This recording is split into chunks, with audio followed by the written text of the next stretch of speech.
there, folks. Welcome back to my channel. Today, I've got a bone-chilling story to share with you, one that'll make your hair stand on end.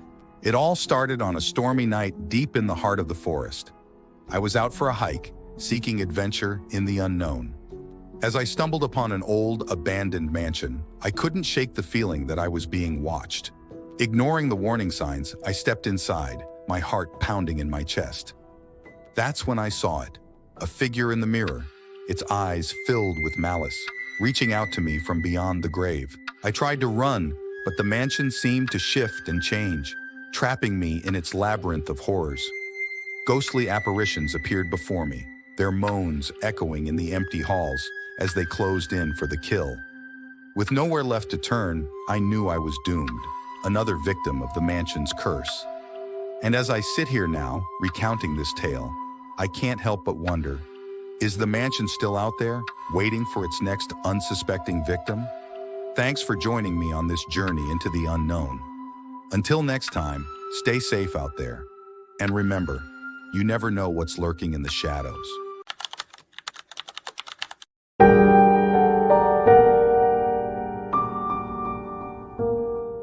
It all started when my car broke down on a desolate road in the dead of night, miles away from civilization. As I waited for help to arrive, I couldn't shake the feeling that I was being watched, that something sinister lurked in the darkness.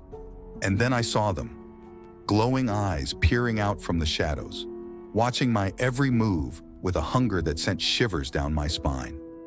With no other options, I ventured into the forest, hoping to find shelter from whatever lurked outside. But the cabin I stumbled upon was like something out of a nightmare, filled with eerie artifacts and cursed objects that seemed to come alive in the flickering candlelight. As I searched for a way out, I came across a journal detailing the tragic fate of those who had crossed paths with the cabin before me. And that's when I felt it, a chill in the air, a presence looming over me like a dark cloud, whispering my name in the dead of night. I tried to run, but the cabin seemed to have a mind of its own, trapping me within its walls as the spirits of the past closed in around me.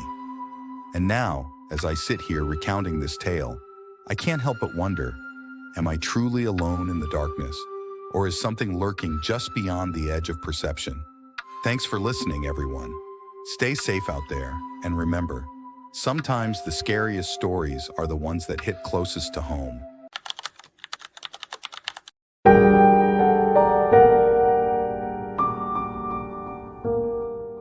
This story begins on a foggy night, deep in the heart of the woods, where the shadows dance and the wind whispers secrets. As I stumbled upon an old, decrepit cabin, I couldn't shake the feeling that I was being drawn in by some unseen force, a force that hungered for my very soul. Ignoring the warning signs, I ventured inside, the floorboards creaking beneath my feet as if the very walls were alive. That's when I found it, a photograph of a family long forgotten, their eyes staring back at me with a sadness that chilled me to the bone. But as I explored further, I realized that this cabin held more than just memories. It held secrets, secrets that should have remained buried in the past. And in the pages of an old journal, I uncovered the truth, a tale of tragedy and loss, of lives torn apart by forces beyond their control. Suddenly, I felt a chill in the air, a presence looming over me like a specter from the grave, its eyes filled with an otherworldly malice. I tried to escape, but the cabin seemed to have a hold on me, its walls closing in as if to swallow me whole. And now, as I sit here recounting this tale, I can't help but wonder, am I truly alone in the darkness? Or is something watching me, waiting to claim me as its own? Thanks for joining me on this journey into the unknown. Stay safe out there. And remember, sometimes the scariest stories are the ones that hit closest to home.